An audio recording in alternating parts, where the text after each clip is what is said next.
করে সেট করে হচ্ছে আজও খোঁজে আষাঢ়ের মেয়ে জল ছল ছল নদী মারব ঝড়নার সে আগে আজও ডেকে নেয় নিভৃত আষাঢ়ে হৃদয়ে মথিত বাড়ি প্রতিটি বর্ষা তোমায় আমায় দেয় নাকি হাতছানি ময়ূরীও জানে কলা মেলার শিহরণে কাঁপে কম চকিত হরিণী ধমকে লাশে বাড়াই মৃদুচরণ চিত্র আঁকে আকাশের নেই বৃষ্টি ছড়ায় বনে পিয়াসী চাতক কত দিন ছিল প্রেম অন্বেষণে এমন বর্ষামুখর সন্দেশিক্ত সকিরি গানে টুকটাক ঝরে তোমার আমার দুয়ারে আঘাত ছানে বিলম্বিত ঝাপটাল বাজে মনের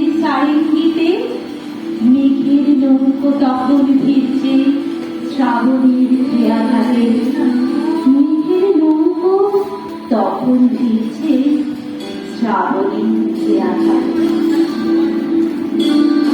পরবর্তী কবিতা আমার স্বরচিত কবিতা, এটি এবার বইমেলা থেকে আমাদের শ্রদ্ধেয় স্যার কাজল সুর মহাশয়ের সম্পাদনায় বেরিয়েছিল।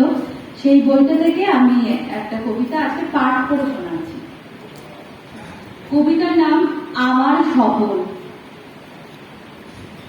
আমি বলবো বলবো করেও বলতে পারিনি যে কথা, আজ লিখতে বসে মনে হলো যেন সব ঝাপসা। আমার স্বপ্নগুলো তুমি চেয়েছিলে মনে পড়ে? আমার বেশ মনে আছে সেই বিকেলের সূর্যটাকে, যেন লাল রঙের আবির ভর্তি একটি থালা। তুমি আমার পছন্দটা জেনে নিলে, আমি ভালোবাসি লাল গোলাপ থোকায় থোকায়।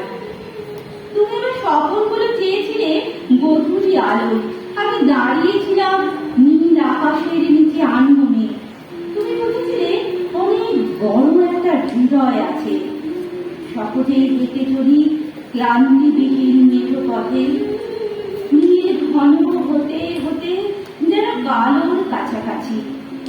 আমি তোমাকে আজও বুঝতে পারিনি। আমার স্বপ্ন নিয়ে সাজিয়েছ তোমার ঘর, নীল আকাশের রংখানা তোমার দেওয়াল জুড়ে চমৎকার।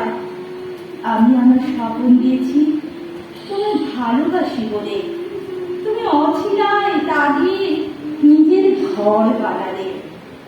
আমি কংসাবতীর তীরে চকমকে পাথর কুড়াতে গিয়ে দেখি এক কথা লাল গোলাপ অবিকল তেমনটি। পলাশের কাছে গোলাপ দেখে অবাক হলাম যখন বিকেলের লাল আবির মাখা রোদ্দুর তোমার ভালোবাসার মুখে। আমি বুঝতে পারলাম তুমি আমার স্বপ্নগুলো রেখেছ যতনে। আমি ফিরে এলাম কংসাবতীর তীর থেকে নতুন করে স্বপ্ন দেখব বলে, নতুন করে স্বপ্ন আঁকবো বলে।